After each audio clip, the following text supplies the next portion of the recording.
Hello, here is another exciting game played and won in a tournament by denc75 as white. This time white managed to kill a bunch of stones in the top and also this group on the left side. So even if white managed to build a box in the middle, in the end he was forced to resign. White just built too much. There was a critical moment of the game where white almost died in the top, but then he managed to rescue the group by capturing a few stones. So that kind of decided the game. Let's have a look. So we have a Fuseki where black started with the lower right corner. That's considered unpolite. Normally, as black, you want to start in the top right corner, either R16 or Q16. These are the most common moves when you start the game as black, but probably online it doesn't matter that much. On the real board, it's always polite to play in your opponent's half of the board, so from K10 line up. But here it's fine either way, I guess. So white goes for star points. Obviously black will play the sun evasions, which are trendy. White block the left side, but white can also consider to block a d3 in this case. Then simply go no b d5. If black plays game b6, white is already center. So now white can attack the bottom corner with p3. If black simply defends the corner with a Kosumi or a Keima like q6, white can extend towards the wall, either here or this one. Well, to space extension it's also fine, or play something like k4 and try to set up a moy on the bottom side. So you can direct your wall this way and go for the moy on the bottom, but obviously when you block at c4 you want to set up the moy on the left. Now the thing is, if black simply goes d3 and you know b, and he goes f2, now you have sente, so you can play the middle side extension. But if you play the Joseki where you hane in the head of two stones and he just blocks and you keep going ahead like this, after black pushes several times in center, he's not going to allow the middle side extension, so he will jump in a d10 or c10. So this is similar to what happened in the game, because in the game, white played the Keima on the third line. So if black pushes e3, white covers, black plays hane, this is center for white, so white can extend on the left side. But white played e3, now black protects, so now this is just going to be the same as playing hane directly. And now, of course, white will get ahead and black is center. Black can push again, usually. But even if, without the push, black can just split the left side. So, oh, black invaded another corner. But he could already take away the wall's extension. So now, in this position, white can consider g3 to avoid the complicated fights, or block g2. And this g2 leads to the so-called flying knife Josekis, or flying knives Joseki, which is push and cut, then inside cut, and white has to play the Kosumi. Now black can go nobi, because this is a move to threaten the cut and also some ladders. White will push. I mean, for example, if white plays here to try to capture the corner, black will go Atari, white has to come up, and black can simply extend to the right. Now this creates miai between capturing two stones like this or set up the ladder. And the ladder goes into the top right corner, so it's a disaster for white already. Therefore, let's go back a little bit. So black extends, white extends too, in order to take away liberty and protect against the cuts. Black hane, now the cut is active again, so white will just connect here. Well, there are more complicated variations with the hane like this, but just to look at the, let's say, the most basic pattern, here black will go down to keep the corner safe. If black connects on the outside, white will hane in the corner, hane again, and then just capture this stone. And now white wins the semi, so all the corner is dead. Therefore, black will go down to stay safe in the corner. White can cut. Now black will just descend and capture the cornerstones. So black is safe in the corner, and white will go for outside thickness. So white gets a nice wall here, black jumps out, and white also protects the bottom side. This is already a 25 moves Joseki, which is quite a monster corner pattern, and it can get out of control easily. So this is the so-called flying knife Joseki, probably one of the most common patterns, but there are way more complicated Josekis here. So when black plays this attach, white can simply push, black can push again, white will get ahead again, and now black will probably push e3 in center. But even if black leaves the position like this, it's not such a big deal.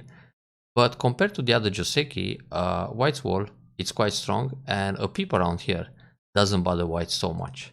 But again, black will push several times in center and split the left side moyo. So yeah, white may choose to go for g2 and play more active and fight. But the actual game, white simply blocked. So this is like playing Hane and then Nobi. But usually when you play Hane in the head of two stones, you can follow up with a double Hane. This is slightly better. And I'm pretty sure you're very familiar with the double Hane Joseki. This is a basic variation. You keep the corner. If black pushes here, you just play away. If black doesn't play anything locally like f4 or other moves to extend, let's say black invades another corner, for white it's very nice to play this schema, g5. But okay, that can wait, just to expand the moya on the left side. So now back to the original game. Black invades another corner, white blocks again, so white obviously wants to go for the left side. Now this is a good time to go Nobi, e16.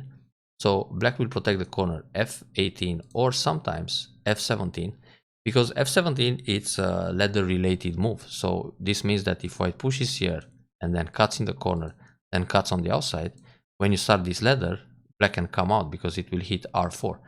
So it means white needs to play a move like that, and black can obviously continue fighting.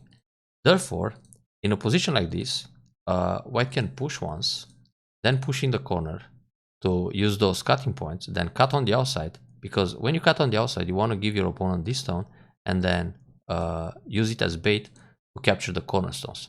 But of course, black will see that, so he will connect d18, and then you play a no Sesuji from the outside. Black is forced to go down, and you cover, and here black turns. He doesn't allow the Atari in center, so now you have a pretty spectacular wall, and you can just extend to the middle of the side. So you use both walls, this one and this one, to get one middle side extension and connect both in order to set up a very nice moyo on the left side. This is an interesting idea, and also when black just plays Keima, your wall is strong enough to just extend to the middle of the left side. But if you play the same like in the lower left corner, now black will take center again and he will split the side. Actually, for black it's big to play g18, and it's also big to play g2, because those moves can become center for white otherwise. So black just split because it's a symmetrical position and it's not too bad. White attacks from one side, which is also okay. You can attack from one side or the other, and in general it's okay to decide, because if you don't, for example, if you play away, your opponent may play here, then when you play away again, let's say you attack this corner, he might take the other extension too. So all of a sudden both walls seem to be completely useless. But yeah, so attack from the lower side, black extends towards the top. Usually for black it's okay to play c13, a 2-space jump. He can also go up to d13 or d12 in order to prevent the forcing moves from the outside, and he can also think about the peep first and then extend on the left side, d13 or c14. It feels a little bit shy just to play a 1-space jump, and it's a bit over concentrated. So here white can block in the top, because this move is threatening to kill the corner. So when black extends again to secure the base, white just goes down and creates the J group and kills unconditionally. So this can happen, but let's see what was the actual game. White simply played away. For white it's also interesting to play b16. Now when you play b16, black doesn't block here and allow the turn, because now black also needs this move. Black will push first, white gets ahead, and now he comes back to secure the corner, and then you gotta find ways to attack the two stones. Another move to think about, it's c14, but in order to provoke that, it's better to turn g18, black will Hane to stay alive in the corner, then you get c14. So playing this move, g18, actually induces c14. And now the two stones are in trouble, so black needs to jump out. And then you can attack the top right corner. Well, I guess something similar happened anyway, this g18. So white plays a kick, black plays a kick, white goes up and extends. This is a questionable move. If black wants to invade, the invasion point is r13, but he cannot use it right away. So black needs an approach move, like r9, and this will prepare the r13 move.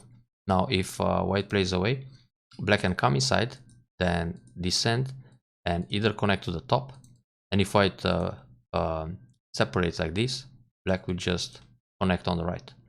So either way it's fine. going up or down. But anyway, black needs a preparation move to make r13 work. And playing a move like q13, it's just a thank you move. So white connects, and now white just got a strong position on the right side. The base is safe, and these two stones are just heavy and floating. Now black is trying to set up some kind of moyo with these stones, but not a good idea. She should just play a shimari here or a peep and secure the left side. So white needs to make a base in the top this way. Then take a corner. So right now black has 4 corners, and then he needs to make sure he can build something in the middle, and it should be fine. But he pushed from behind, so white obviously will go ahead on the 4th line. This is nice. It's always ideal to build territory on the 4th line, the so-called line of victory. But in this case, white can jump, because black will play either wedge or nobi, threatening the cuts, and then when you defend with r6. So on the push, you just block and you're all connected. And this r6 puts more pressure on the corner. So black needs a shimari, then white can come out between the groups, and all of a sudden that wall becomes a target. So black needs to do something to fix it. So keep going ahead, it's also fine.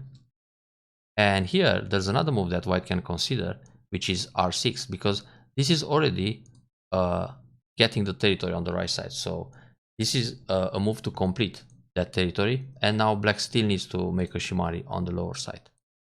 So black push from behind more, and white attacks. This is a fine idea. It's okay to come from the bottom side, because if black just tries to connect, he's not going to build much in this area. So he played another kick, white goes up, he jumps, and you extend again. Actually, instead of extending here, you can consider the extension on the 4th line. So you try to step up a bit and reduce the power of this center wall.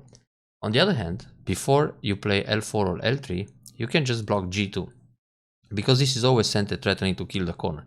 So when black plays a move around here, you can descend, Hane, and it's dead. On the other hand, if he plays the block, you push, and now this is the L group, so again it's dead.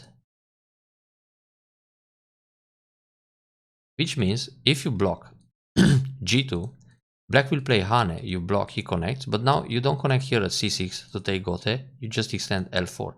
So having G2 makes you decide whether you want to extend low or high, and when you extend high, you build a much bigger territory on the bottom side. So playing L3, when black pushes G2, you need to protect H3 or J3, and then the territory on the bottom side will be smaller. He can also play a Tsuki like this, and then a Hane.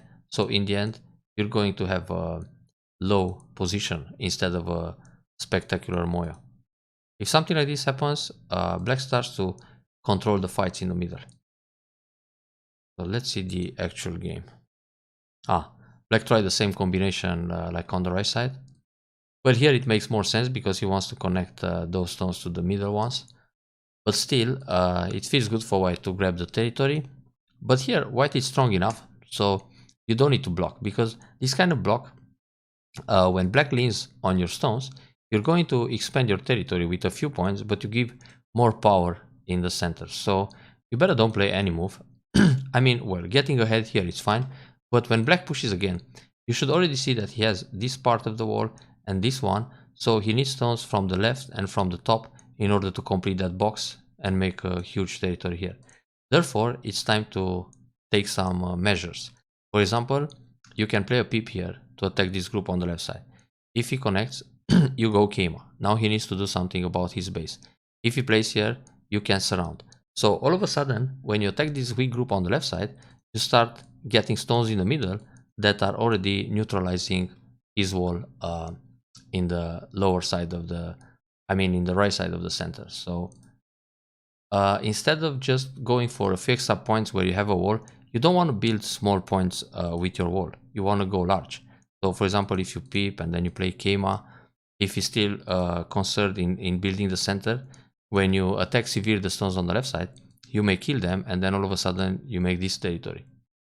So you gotta see the big picture a bit better. So black plays the Hane, Nobi, push again. Yeah, finally white decided to ignore, which is good. But this push doesn't do much. Black should play attach here and pull back because it threatens the cut. And then he should jump like this, because when white turns and he goes Nobi, his box starts to look good. Besides, this kind of move, it's making 4 extra points for white. So it's good that white ignored and played the turn. That's important. Then the tiger mount. Ooh, this is quite aggressive.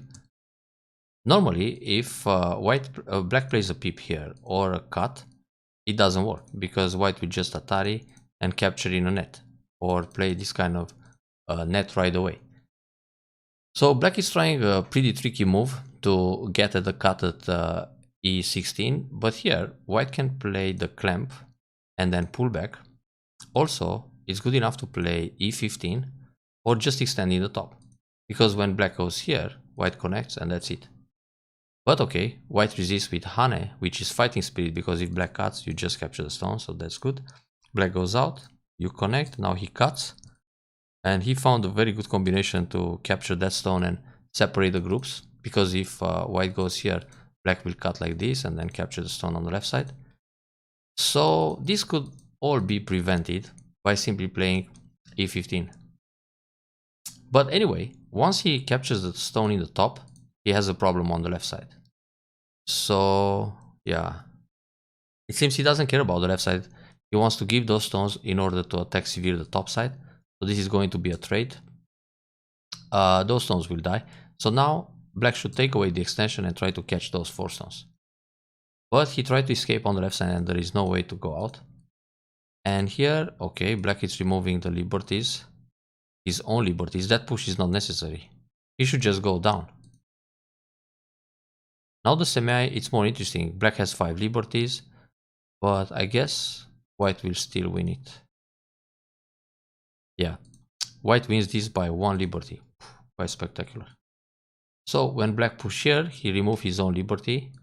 Then he connects, white Hane, and there is no chance for black to fight this semi because white can also make I shape and he's got the 2 outside liberties. Black takes away 1. White goes for white should take away a liberty. Now there are only 2 left. So when black goes here, you have Atari, he blocks, you block, I mean he connects, you block, and now he's down to 2 liberties, and you have 1, 2, 3, 4, 5, 6. So when black went here, you can already ignore. He's got only 3 liberties anyway, and you have 1, 2, 3, 4, 5. Besides, you can also separate, but it's not important because right now the stones in the top are in danger. So it's more urgent to play a move like L17 or at least a 2-space jump to make a base in the top. And when he plays here, you jump in the middle. If he attacks from the center, you jump again towards the corner to keep it safe. So already the capturing race, the semi on the left side, has been decided. So white invested the move, black connects, and white captures. Once again, this is not necessary because black has only 2 liberties. White has got 1, 2, 3, 4. Actually, I should put this in a different mark. Anyway, so white can play away again. When black goes here, white has Atari from the outside and separate. So white still has 2 liberties and black has only 1, which means only when black plays Atari here, white needs to remove the stones. So white defended in advance here, and that's a pity because you had Sente. So black blocks like this, but black should go for the top side. Now white also fixes the top. Black again plays this kind of move. But in fact, if black is really trying to fight, he needs to go on the 3rd line, then cut, Atari, capture, and connect under. But then he needs to fight the call. So this way, it's very comfortable for white to fix I shape in the top. And the center is never as big as it looks because white can easily jump from the left and it just ruins the middle in 1 move.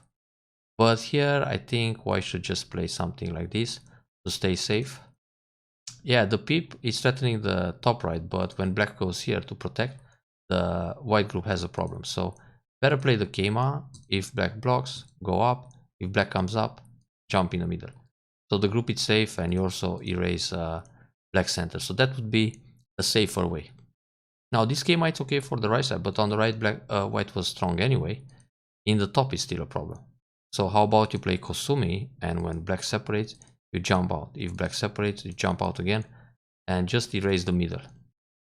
So now black tries to cut the groups, and he did. White should actually play Atari here and then Keima. Or even without Atari, just Keima in the top to secure the I shape. playing like this, black can go on the second line, and now the eye shape is going down a bit. So white's space is shrinking a lot. Yeah, now actually white should play this move. So when black goes up, white can leave. This will be a seki. And it's a gote seki for black, so it's not worth it. You better just let him leave with 2 points. Now if black tries to kill, to create a bulky 5 like this, white can push, or maybe play Atari first, and then keep pushing like this. Oh, not too easy, huh? Tuck, tuck. Yeah, still a difficult fight, in fact. Maybe, if this happens, just push like this, and then if black blocks, Atari, and catch. But something like that will happen anyway. But for now, yeah, white is looking for eye shape, and it's not too easy. Actually, the vital point is K19. If white goes down, locally this is only one eye. So when black protects here, white is dead like this. If white plays this one, then throw in. It's a better style to take away the eye from K19. So white has to try all these kind of moves to escape somehow. Well, it's still risky. So white plays this move, black takes away the eye, then white comes out. Very good push. Actually, black shouldn't really go for the kill right now. He needs to no-B, white takes the stone, and then continue trying to get the box in the middle. Because if he doesn't kill the top and white just goes out in the middle, black is going to lose more. And that was the case. So here, instead of jump, white can play the Hane. Let's see. With this Hane, if black cuts, white has Atari, Atari again, and then just a net. Well, normally black will try this move, then Atari like this. So let's see how the ladder works. Perfect. So it's all dead. No way out for black. That's one way. Therefore, black cannot cut here, but black will play the Hane. Now, white can throw in, black will capture, push, Atari, Atari from behind, cut, Atari like this, go out. Then you cannot play Atari and ladder this way, I mean net, towards the right side, but you can just go out. Now black has to escape towards the center, and then you peep, and you surround the other group. So once you kill this one, you escape very elegant, because you make lots of points by killing the group inside. So it's very difficult for black to surround and kill that top group, but white should really use the Hane and try to escape. So there's a little bit to read ahead, but one should make the effort, especially when you want to become a dumb player and also get high level done. So yeah, probably white was thinking, okay, there is no way to escape, so let's just reduce the center and use the edge a little bit. And eventually it worked. So here black made a mistake. He should either push or pull back. And now he's fine in that area and keeps the group in the top down to one eye. But pushing like this, there are cutting points, and he completely missed this move. Yeah, if black plays here, white will Atari, and if black plays this way, white can push, and it's a snapback. So black should actually pull back this way. Now when white pushes again, black will block. If white turns, connect. If white rescued that stone, black should make some eye shape here. So let's see how Atari, and then this way. Yeah, there are two eyes. Or just without Atari, play this move.